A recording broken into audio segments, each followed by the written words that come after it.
Hello sir. Hello. Sir सबसे पहले आपका नाम और एजुकेशनल बैकग्राउंड के बारे में बताइए। मेरा नाम रवि सिहाग है और मैंने बीए किया हुआ है पॉलिटिकल साइंस, इकोनॉमिक्स और इंग्लिश लिटरेचर। सर ये कौन सा अटैम्प्ट आपका? मेरा 4th अटैम्प्ट है ये। ओके सर, बात करें कितनी बार आपने इंटरव्यू दिए है? 3 बार इंटरव्यू दिया। ओके सर, ओवरऑल आज के इंटरव्यू की स्पेशली बात करते हैं कि आखिर कैसा गया आपका इंटरव्यू? अच्छा गया इंटरव्यू। ओके सर, शुरुआती क्वेश्चन किस प्रकार के पूछे गए आपसे? शुरुआती क्वेश्चन वही डेप्थ से पूछे गए थे कि एग्रीकल्चर मेरा बैकग्राउंड अच्छा है, बैकग्राउंड है, तो एग्रीकल्चर से कुछ क्वेश्चंस थे। कुछ क्वेश्चंस डेप्थ से थे, जैसे क्विज से रिलेटेड था, और मेरी सर्विस प्रेफरेंसेस से कुछ क्वेश्चन थे, यही सब था। सर इससे पहले भी आपने इंटरव्यू दिया और आज इंटरव्यू दिया, उन्होंने आपको क्या डिफरेंस लगा सर? कोई डिफरेंस नहीं लगा, एक जैसे ही होते हैं सारे इंटरव्यू। अच्छा। हाँ सर बात करें स्पेशली बहुत सारे हिंदी मीडियम के एस्पिरेंट हैं जिनको लग रहा है कि यूपीएससी अब सिलेक्शन हिंदी मीडियम का कम होता जा रहा है। आखिर सर इसके बारे में आप क्या कहना चाहेंगे? ऐसा नहीं है, थोड़ी सी स्ट्रेटजी वगैरह अच्छे से प्रिपेयर करें, और इंग्लिश के मटेरियल को थोड़ा पढ़ना पड़ेगा क्योंकि हिंदी में मटेरियल की कमी है, और थोड़ा सा साइंटिफिक तरीके से अगर हम पढ़ेंगे तो हिंदी मीडियम से भी सिलेक्शन हो सकते हैं। सर अभी आप सर्विस में भी है, सर्विस में होने के बाद में भी इस बार आप इंटरव्यू देने जा रहे हैं, तो सर आप किस टाइम मैनेजमेंट किस प्रकार कर रहे हैं? टाइम मैनेजमेंट करना पड़ता था, सुबह जल्दी उठना पड़ता था, रात को लेट तक सोना पड़ता था, थोड़ा नींद से कॉम्प्रोमाइज़ करना पड़ता था, ये सभी चीज़ें। ओके तो सर बात करें आपके ऑप्शनल सब्जेक्ट क्या है सर? हिंदी साहित्य। ओके, हिंदी साहित्य से रिलेटेड आपको क्या क्या क्वेश्चन पूछे गए? हिंदी साहित्य से रिलेटेड एक्चुअली में शुरुआत जो मेरा इंटरव्यू था वो हिंदी साहित्य से ही हुआ था। उसमें नागार्जुन की कविता, कबीरदास जी और इन सभी के बारे में बात की गई थी। ओके सर, ओवरऑल इंटरव्यू की अगर बात करें आपने कितने प्रतिशत सही से आंसर दिया है? कुछ क्वेश्चन में जैसे 4-5 में सॉरी बोला था, उसके अलावा सारे आंसर ठीक दिए। सर नर्वस टाइम जब फर्स्ट टाइम गए थे, नर्वस टाइम फील हुआ था थोड़ा बहुत, ऐसा कुछ हुआ था या फिर? नर्वस हर साल ही फील होता है, चाहे 10 बार इंटरव्यू दे दो। अच्छा सर, बहुत सारे एस्पिरेंट इस बार प्रीलिम्स देने जा रहे हैं, उनको आप क्या कहना चाहेंगे सर?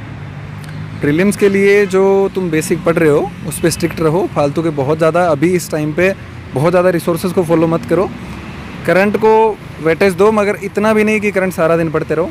जो बेसिक है उसको पढ़ते रहो, टेस्ट सीरीज़ लगाओ, कुछ अच्छे टेस्ट दो, और प्रीवियस ईयर क्वेश्चन सॉल्व करो। ओके सर, कि जैसा कि अभी हिंदी मीडियम के आंसर राइटिंग प्रैक्टिस में बहुत सारे स्टूडेंट्स को दिक्कत आ रही है, क्योंकि लंबे लंबे लेख लिखने पर उसमें बहुत सारे मटेरियल्स को चाट के लिखना पड़ता है, तो उसमें सर आपने किस प्रकार लिखा और कैसे मैनेज किया ये सब? देखो, पॉइंट टू पॉइंट लिखना वो सबसे बेस्ट है, कि अगर आप इंट्रोडक्शन कर रहे हो तो उसको ऐसे नहीं है कि आप आधे पेज से ज़्यादा कर दो। बिल्कुल, छोटा इंट्रोडक्शन लिखो, पॉइंट टू पॉइंट उसमें जितना भी पूछा है वो लिखो, और एक अच्छा सा कंक्लूजन दो। मटेरियल बहुत है पढ़ने का, लेकिन वहाँ पे अपन को या तो 150 या 250 वर्ड्स लिखने पड़ते हैं, तो इतने ही लिखो, उसके हिसाब से पढ़ो कि हम लोगों को पूरा विद्वान नहीं बनना है, बिल्कुल हम लोगों को एग्ज़ाम क्लियर करना है, तो उसके हिसाब से पढ़ो। ओके सर, किसी भी काम को जब शुरुआत करते हैं बहुत दिक्कत होती है, चाहे यूपीएससी की परीक्षा हो या किसी भी एग्जाम की। जब एस्पिरेंट यूपीएससी की परीक्षा को लेकर चिंतित होता है तो उसके बारे में सर शुरुआत में तो मटेरियल्स कहाँ से खंगालें, कैसे करें, क्या करें, इसके बारे में सर क्या कहोगे आप?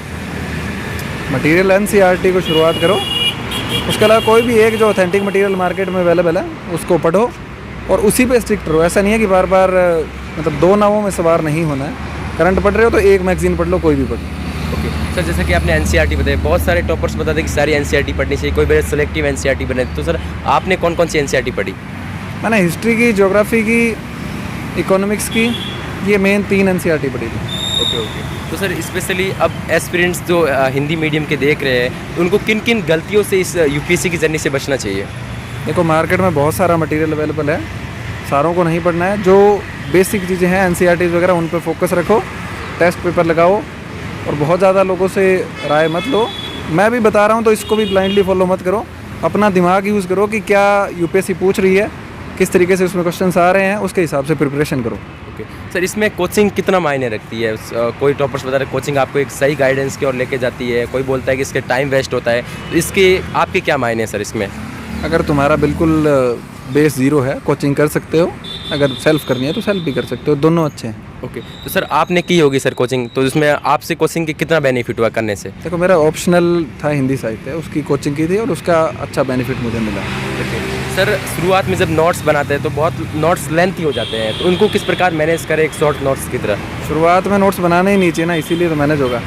शुरू में कम से कम 3 या 4 रीडिंग करो, उसके बाद में नोट्स बनाओ, तो जो चीज़ें दिमाग में फिट हो गई हैं उनको नोट्स में लिखना नहीं पड़ेगा, जो नहीं फिट हुई है उनको नोट्स बना लो।